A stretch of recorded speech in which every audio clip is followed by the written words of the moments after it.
Talking about the look. I caught a body, ain't talking about killing them. She bought a plane and she stay for a night, going hanging with out.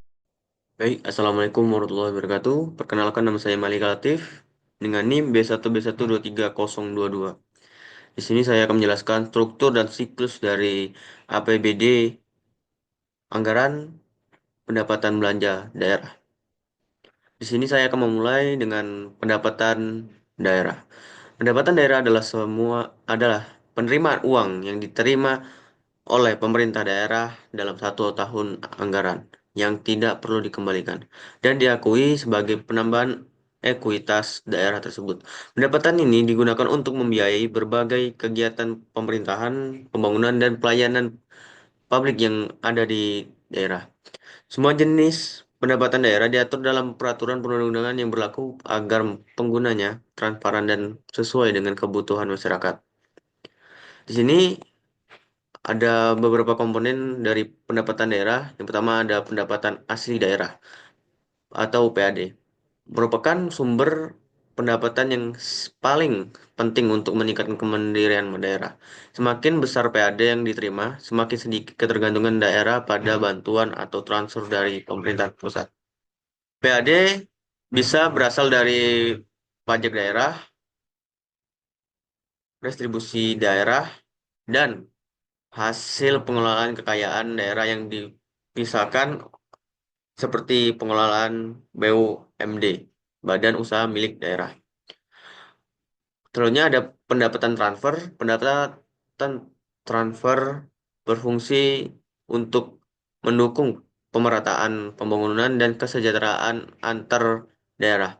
Pemerintahan pusat memberikan transfer kepada daerah yang dibutuhkan untuk pembangunan infrastruktur, peningkatan kualitas pendidikan dan kesehatan, serta bantuan untuk daerah-daerah yang kurang mampu.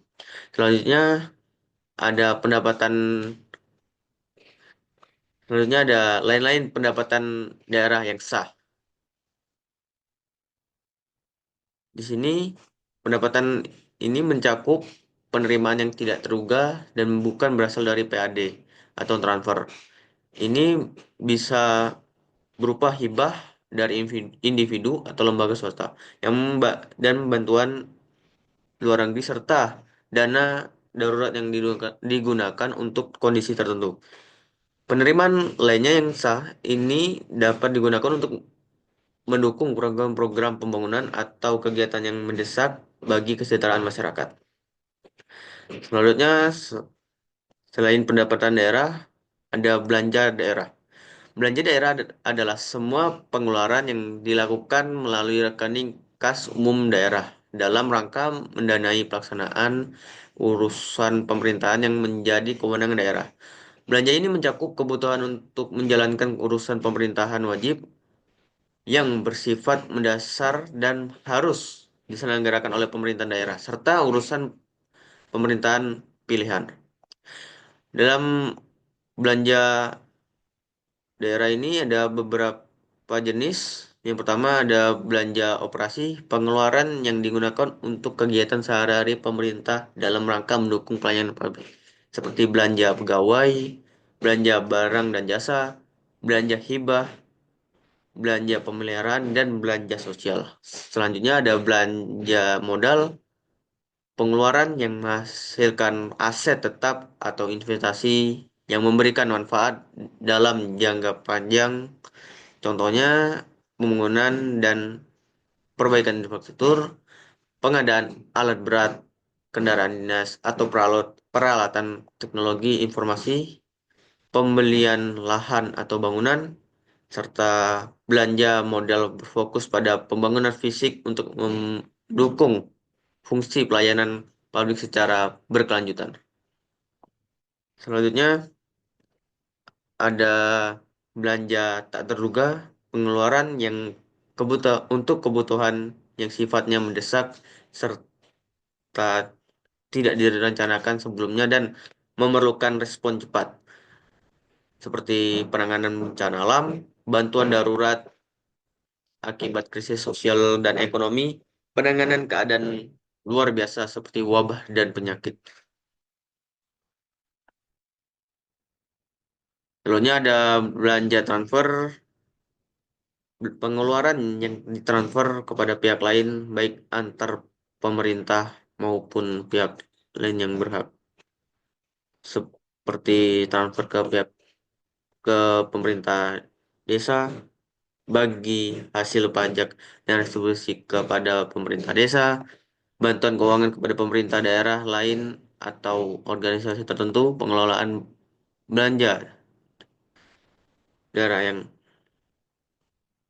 efisien dan sangat penting.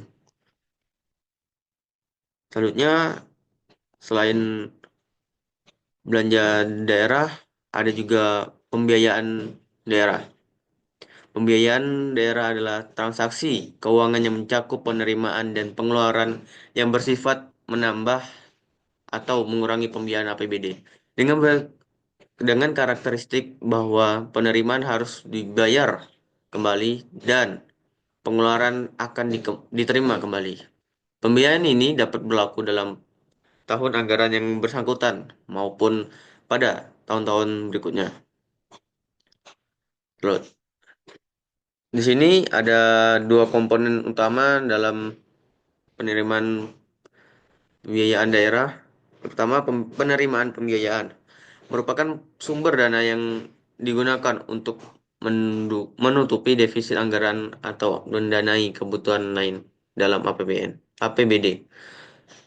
Sisa Di sini ada beberapa jenis dari penerimaan pembiayaan.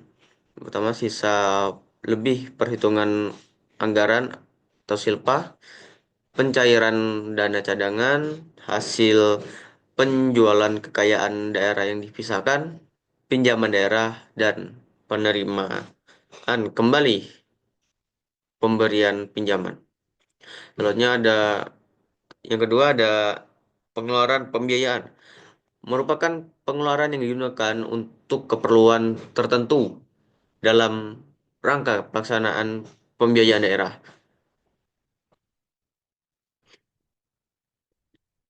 Jenis-jenis dari pengeluaran pembiayaan ada tiga.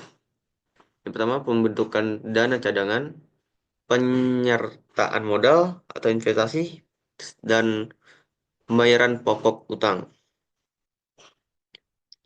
Itulah struktur dari APBD, Anggaran Pendapatan Belanja Daerah.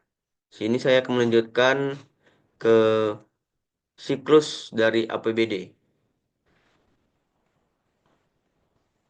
Pertama-tama, saya akan menjelaskan penyusunan anggaran pendapatan dan belanja daerah.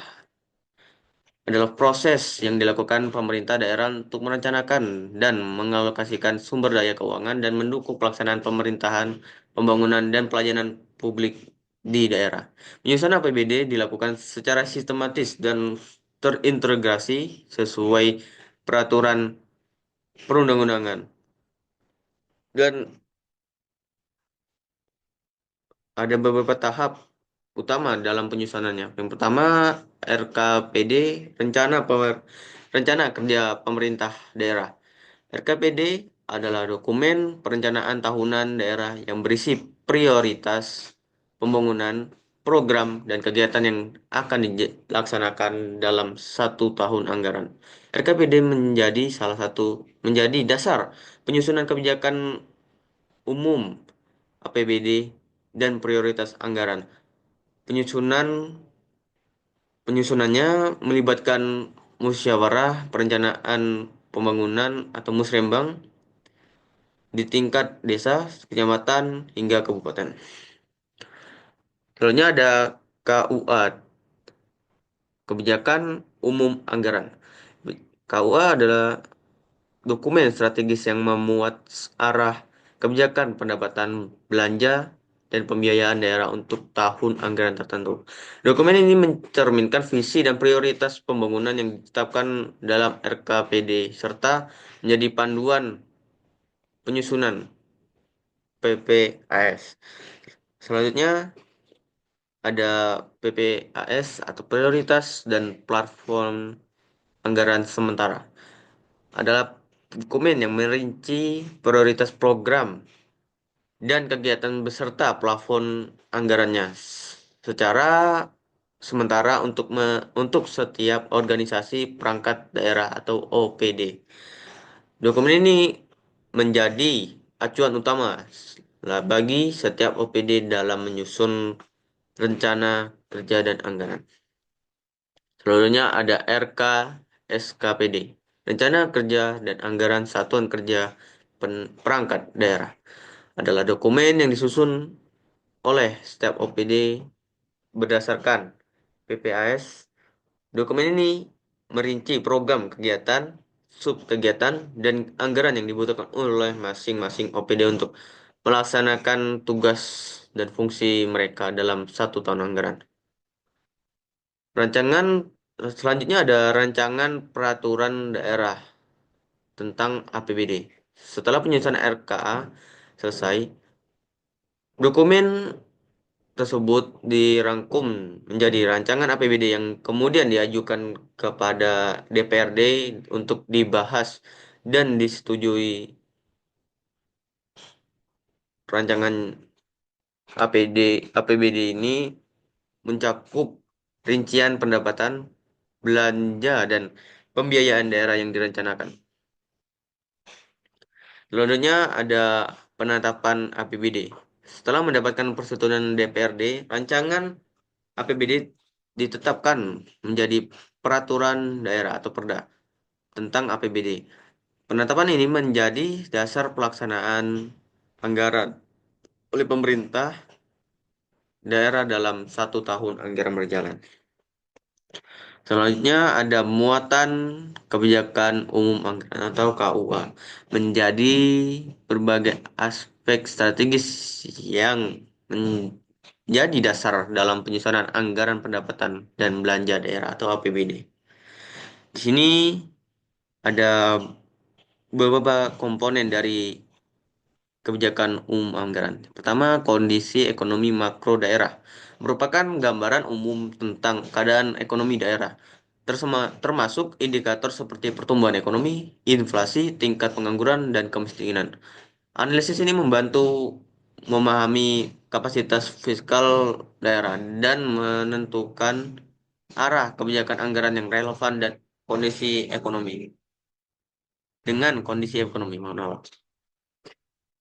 Selanjutnya ada asumsi penyusunan APBD, meliputi asumsi dasar yang digunakan untuk menyusun APBD seperti proyeksi pertumbuhan ekonomi, inflasi, tingkat suku bunga, nilai tukar mata uang, dan target penerimaan daerah. Asumsi ini berfungsi sebagai kerangka kerja dalam mengestimasi pendapatan, belanja, dan pembiayaan daerah. Selanjutnya ada kebijakan pendapatan daerah. Menguraikan strategi pemerintah daerah untuk mengoptimalkan pendapatan baik dari pendapatan asli daerah atau PAD, pendapatan transfer, maupun sumber pendapatan lainnya. Kebijakan ini bertujuan untuk meningkatkan kemandirian daerah melalui pengelolaan sumber daya yang efektif dan inovatif.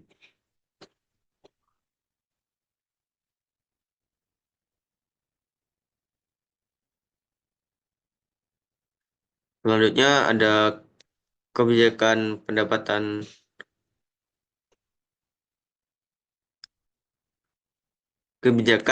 belanja daerah, menjelaskan arah alokasi belanja daerah untuk mendukung prioritas pembangunan, pelayanan dasar, dan kebutuhan masyarakat. Kebijakan ini mencakup belanja operasi, belanja modal, belanja tidak terduga, dan belanja transfer dengan fokus pada efisiensi dan efektivitas penggunaan anggaran.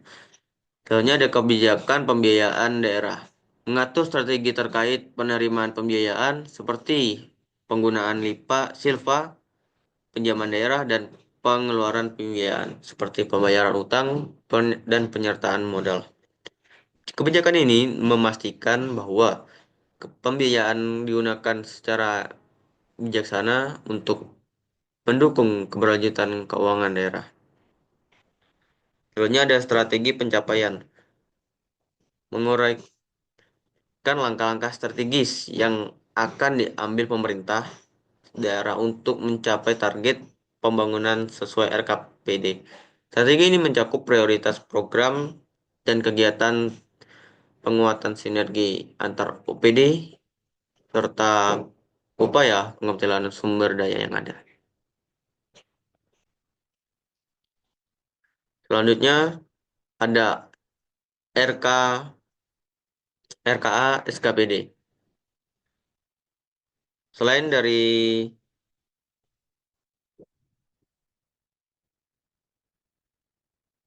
selain dari muatan KUA, di sini ada juga RK SKPD.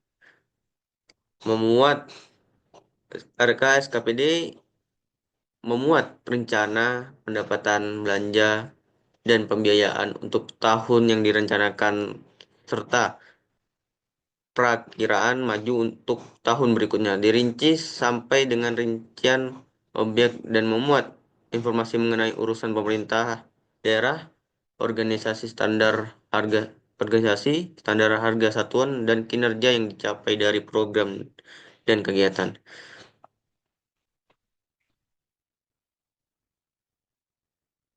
Ini ada rencana pendapatan memuat urusan pemerintah daerah, organisasi, kelompok jenis,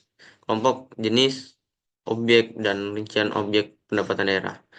Selanjutnya ada rencana dirinci atas urusan pemerintah daerah seperti organisasi, program, kegiatan, kelompok belanja yang masing-masing diuraikan menurut jenis, objek, dan rincian objek belanja. Dalam urusan pembiayaan memuat kelompok penerimaan pembiayaan yang dapat digunakan untuk menutup defisit APD serta pengeluaran pembiayaan yang dapat digunakan untuk memanfaatkan surplus APBD yang masing-masing diuraikan menurut jenis, objek, dan rincian objek pembiayaan. Selanjutnya ada pendekatan dalam penyusunan RK SKPD. Kerang dilaksanakan dengan menyusun perakiraan maju yang berisi perkiraan kebutuhan anggaran untuk program dan kegiatan yang direncanakan dalam tahun anggaran berikutnya dari tahun anggaran yang direncanakan.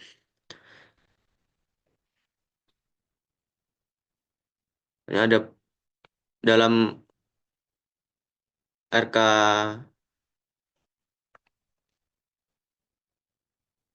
SKPD ini ada penganggaran terpadu. Dilakukan dengan memadukan seluruh proses perencanaan dan penganggaran di lingkungan SKPD untuk menghasilkan dokumen rencana kerja dan anggaran. Ini ada dalam Selanjutnya ada penganggaran berdasarkan kinerja dilakukan dengan memperhatikan keterkaitan antara pendapat pendanaan dengan keluaran yang diharapkan dari kegiatan. Hasil dan manfaat yang diharapkan efisien dalam pencapaian hasil dan keluaran. Di siklus ini ada penganggaran berdasarkan kinerja, merupakan ukuran keberhasilan yang akan dicapai dari program dan kegiatan yang direncanakan yang meliputi masukan, keluaran, dan hasil. Penganggaran berdasarkan kinerja adalah pendekatan dalam penyusunan anggaran yang fokus pada pencapaian hasil yang spesifik dari program dan kegiatan yang dilaksanakan. Pendekatan ini mengutamakan pengukuran keberhasilan dengan mempertimbangkan masukan atau source, keluaran atau output, dan hasil atau outcome, serta memastikan bahwa setiap dana yang dialokasikan memberikan dampak yang terstruktur dan bermanfaat. Berikut beberapa komponen yang berpedoman pada penganggaran berbasis kinerja. Pertama ada indikator kinerja. Indikator kinerja digunakan untuk eh, mengukur sejauh mana tujuan dari program atau kegiatan tercapai ini mencakup tiga aspek. Yang pertama, masukan atau input sumber daya yang digunakan untuk mendukung pelaksanaan program seperti anggaran, tenaga kerja, dan material.